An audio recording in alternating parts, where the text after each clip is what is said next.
ਧਮਕੀਆਂ ਲੱਗਦੀਆਂ ਦੂਸਰੇ ਮਾਰ ਕੇ ਫਿਰ ਅਸੀਂ ਅਜਿਹੀ ਕਰਾਂਗੇ। ਮਸਲਾ ਵੀ ਕੋਈ ਨਹੀਂ ਸੀ, ਕੋਈ ਦੁਸ਼ਮਣੀ ਹੁੰਦੀ ਅਸੀਂ ਪੈਰ ਵਾਲ ਫੜ ਲੈਂਦੇ, ਮਾਫੀ ਮੰਗ ਲੈਂਦੇ, ਸਾਡੇ ਕੋਲ ਜਿਹੜੀ ਗਲਤੀ ਹੋਈ ਮਾਫੀ ਦੇ ਦਿਓ। ਪਰਚਾ ਕਰਾਇਆ ਸੀ ਪਰ ਉਹਨਾਂ ਨੇ ਮੈਨੂੰ ਪੁੱਛਿਆ ਹੀ ਨਹੀਂ ਗਾ। ਪਤਾ ਨਹੀਂ ਗਰੀਬਾਂ ਨੂੰ ਨਹੀਂ ਪੁੱਛਦੇ।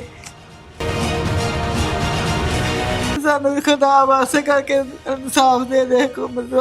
ਜੋ ਅਫਸਰ ਹੈਗਾ ਅਸੀਂ ਕਿ ਸਭ ਦੇ ਅੱਗੇ अपील कर रहे हैं, सानू खुदा वास्ते करके माफ़ी दे दें, मेरे पुत का बदला ले दें सानू। रिश्तेदारों की जो हसद है वही ले देकर बैठ जाती है। लाडला भी बहुत ज़्यादा मेरे नाल प्यार करता था। दुकान तो आउंदे जिस वेले आए ने ते पिछों फैर होए ने। कहाँ कहाँ लगे हैं? एक पैर च लगा, दो पेड़ विच लगे। और आप तो 8 महीने उसके पास ही रहते हैं? हाँ, उसकी बीवी रहती सी। ते रहन जोगी नहीं सा, मां मैं ते बस सी, मां नहीं सी रह सकी। एक बच्चा सी पढ़दा, 5वीं च पढ़दा सी, उन्हें पेपर ही नहीं दिते, प्यो दे कोल ही नहीं आए कि जो आखना पुत घर आ जा, आखना पापा आन के घर तो फिर आवांगा, मैं नहीं आना। क्या हुआ तैमूर के साथ? क्या लड़ाई किसी की? बेटा कोई लड़ाई नहीं सी, कोई दुश्मनी नहीं सी। रात नूं 1:30-2 बजे आए ने, दुकान तो आउंदे जिस वेले आए ने ते पिछों फैर होए ने। किसके साथ आ रहा था तैमूर? तैमूर भरा के साथ ही आ रहा। अच्छा, छोटे के साथ दोनों भाई आ रहे थे। हाँ, ठीक है। अपनी दुकान बंद करके ते ओदी दुकान ते छोटे दी दुकान ते चला गया। उत्थों वापस आ रहे सी आउंदे ना पिछों फैर होया ते तैमूर मोटरसाइकिल चला रहा सी। मोटरसाइकिल बंद कर दी, खिलार दी। छोटा कहंदा भाई पिछे फैर हो रहे ने, तू मोटरसाइकिल लै चल अगे। अच्छा। कहंदा खलो के वेख के कहंदा भी साडी किहड़ी किसे नाल दुश्मनी, वेखी कित्थे हो रहे ने या किस पर हो रहे हैं? किस पर हो रहे ने। खलो के ते वेख्या ते फैर ओदे वज गया, पैर ते पहला वजया तैमूर को। तैमूर फटाफट ना मोटरसाइकिल तो उतरन दी कोशिश की, पहुंचा गया मोटरसाइकिल दे विच।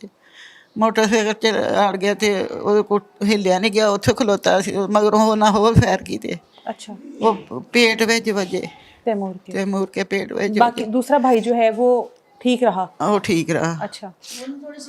ओनू जिस वजह ना छोटे ने फटाफट ओनू पकड़ा। सानू नहीं सी पता। घर छोटा जिहड़ा उन्हां तो छोटा ना, वो घर ना फैर होया ते ओहने कीता, फोन कीता, कहंदा भी भाई बाहर फैर हो रहे, तुसीं कित्थे जे? अच्छा, ये घर के पास ही हुआ सारा? इत्थे आ नाल ही। अच्छा नाल ही इत्थे। ठीक है। ते ओ जिस वेले कहंदा भाई भाई दे फैर होया, भाई नूं वज गया फैर। वो भज के गया, वो फिर ओनू भी मारे ने, पर ओनू वजे नहीं गए। वो निकलदे मार के ते नस गए ने। सानू नहीं पता ही नहीं चलिया। मुंडा कोई मक्कूआणे दा सी, वो फड़िया गया। वो मोटरसाइकिल कोई चोरी उथों कीती सी, इत्थे वेची सी। उन्हें जिस तरह सिलसिला उस मुंडे ने दसिया। पुलिस वालियां ने इन्हां नूं बुलाया ते उन्हां दसिया भी इन्हां मारिया, तुहाडे मुंडे नूं भी इन्हां मारिया। फिर पता चलिया, नहीं तो सानू पहला कोई पता नहीं सी, कोई दुश्मनी।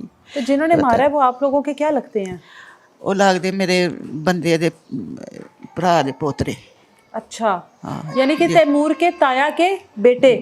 हाँ। अच्छा, फिर आगे उसके बेटे। आगे आपका खानदान ही हुआ ना माँ जी, ये तो खून के रिश्ते होते हैं। हाँ, तो आप लोगों के घर में आना जाना था? हाँ। उनका नहीं, उन्होंने पहला भी कत्ल कीता सी थे मुंडे, उसे नहीं। अच्छा। वो नस गए सारे इथों। अच्छा, यहाँ पे नहीं रहते? नहीं, तो अभी तैमूर के साथ क्या मसला हुआ? कोई लड़ाई हुई थी तैमूर की उनके साथ? ना कोई लड़ाई नहीं सी। तैमूर ने सगों सुलह कराई सी, जो कत्ल उन्हें कीता ना, तैमूर ने सुलह कराई सी। कितनी देर पहले हुआ था ये कत्ल? 3 साल हो गए होने। यानी वो बात तो फिर मुकम्मल तौर पर खत्म हो गई थी ना? वो तो खत्म हो गई, उन्होंने सुलह कराती। ओदियां 2 बच्चियां सी बुढ़ी दियां। अच्छा। पैसे पूहे दे के ते उन्होंने सुलह कर ली। ठीक है। हाँ, सुलह हो गई। कोई दुश्मनी नहीं सी साडे नाल। पता नहीं की हसद कीती है भी रोटी खाण लग पे, गरीब सी। होर कोई मसला नहीं सी है। पुत सानू ना बहुत ही साडा कोई ਜਦੋਂ ਦੇ ਵੀਡੀਓ वाले आते ने लेंदे ने इंटरव्यू, तो कोई साडा फैसला नहीं होया। कोई नहीं किसी ने पूछा। जब तैमूर को वहाँ पे गोली लगी है, फायर लगे हैं, कहाँ लगे हैं? एक पैर च लगा, 2 पेड़ विच लगे। और उस टाइम तैमूर को आप लोग हॉस्पिटल लेकर गए फिर? हाँ, छोटा जड़ा लेके गया हॉस्पिटल। कितनी देर तैमूर हॉस्पिटल में रहा है? तैमूर 8 महीने रहा। 8 महीने? उसका इलाज हुआ है? इलाज हुआ 8 महीने। 8 महीने वफात हो गया। तो 8 महीने तक इलाज हुआ, तो फिर अब क्या हुआ 8 महीने बाद, क्यों ना बच सका? सोमा बैक लगा सी, कहंदे सी फिर ऑपरेशन होना, 8 ऑपरेशन होए सी पहले, ते कहंदे फिर ऑपरेशन होना। ऑपरेशन होना टाइम दिता सी, लो हो गया, ब्लड प्रेशर लो हो गया, तो बस ठीक ही नहीं हुआ। आप तो 8 महीने उसके पास ही रहती हैं? हाँ, वो बीवी रहती सी, बीवी रहती? मैं तो रहन जोगी नहीं सब, मां मैं तो बस सी, मां ने सी रह सकी। ਉਹਦੀ ਬੀਵੀ ਰਹੀ, ਉਹਦਾ ਭਰਾ ਜਿਹੜਾ ਨਾਲ ਸੀ ਉਹ ਰਿਹਾ 8 ਮਹੀਨੇ। ਇੱਕ ਬੱਚਾ ਸੀ ਪੜ੍ਹਦਾ, 5ਵੀਂ 'ਚ ਪੜ੍ਹਦਾ ਸੀ, ਉਹਨੇ ਪੇਪਰ ਹੀ ਨਹੀਂ ਦਿੱਤੇ, ਪਿਓ ਦੇ ਕੋਲ ਹੀ ਰਿਹਾ। ਕਿ ਜਦੋਂ ਆਖਣਾ ਪੁੱਤ ਘਰ ਆ ਜਾ, ਆਖਣਾ ਪਾਪਾ ਆਣ ਕੇ ਘਰ ਤਾਂ ਫੇਰ ਆਵਾਂਗਾ, ਮੈਂ ਨਹੀਂ ਆਉਣਾ। ਆਇਆ ਹੀ ਨਹੀਂ ਘਰ, 3 ਮਹੀਨੇ ਨਹੀਂ ਆਇਆ ਘਰ। ਬਸ ਮੇਰਾ ਘਰ ਹੀ ਜੜ ਗਿਆ। ਸਾਡਾ ਕੋਈ ਰਿਸ਼ਤੇਦਾਰ, ਕੋਈ ਸਾਡਾ ਰਿਸ਼ਤਾ ਨਹੀਂ ਕਹੀ ਹੈ, ਸਿਰਫ ਅਸੀਂ ਘਰ ਦੇ ਜੀ ਬਸ। ਤੇ ਹੁਣ ਸਾਨੂੰ ਧਮਕੀਆਂ ਲੱਗਦੀਆਂ ਦੂਸਰੇ ਮਾਰ ਕੇ ਫਿਰ ਅਸੀਂ ਅਯਾਸ਼ੀ ਕਰਾਂਗੇ। अब दूसरे बेटों को भी मारने की धमकियां देते हैं? हाँ देते, धमकियां देते, कहते ਅਸੀਂ ਉਹਨਾਂ ਨੂੰ ਮਾਰ ਦੇਣਾ। ਜਾਂ ਤਾਂ ਹੁੰਦਾ ਕੋਈ ਦੁਸ਼ਮਣੀ ਹੁੰਦੀ, ਕੋਈ ਕਿਸੇ ਦੀ ਧੀ ਭੈਣ ਕੱਢੀ ਹੁੰਦੀ, ਕੋਈ ਦੁਸ਼ਮਣੀ ਹੁੰਦੀ, ਦੁਸ਼ਮਣੀ ਦੀ ਵਜ੍ਹਾ ਤੋਂ ਮਾਰਦੇ। ਸਾਡੀ ਕੋਈ ਦੁਸ਼ਮਣੀ ਨਹੀਂ ਸੀ ਉਹਨਾਂ ਨਾਲ। ये अभी बेटे के बाद पहली ईद गुजरी है? पहली ईद गुजरी तो बच्चा ने ईद मनाई नहीं की। मेरा पहला फौजी से आदमी मेरा तो फौत हो गया साल पहला वो फौत हो गया। शुगर दा मरीज सी, साल पहला वो फौत हो गया। मगरों मेरे बच्चे उन्हें ले लिया। मसला भी कोई नहीं सी, कोई दुश्मनी होंदी असीं पैर वाल फड़ लेंदे, माफ़ी मंग लेंदे, साढ़े कोल जिहड़ी गलती हुई माफ़ी दे दो। बेटा मेरा बेटा बहुत अच्छा था, बहुत अच्छा था।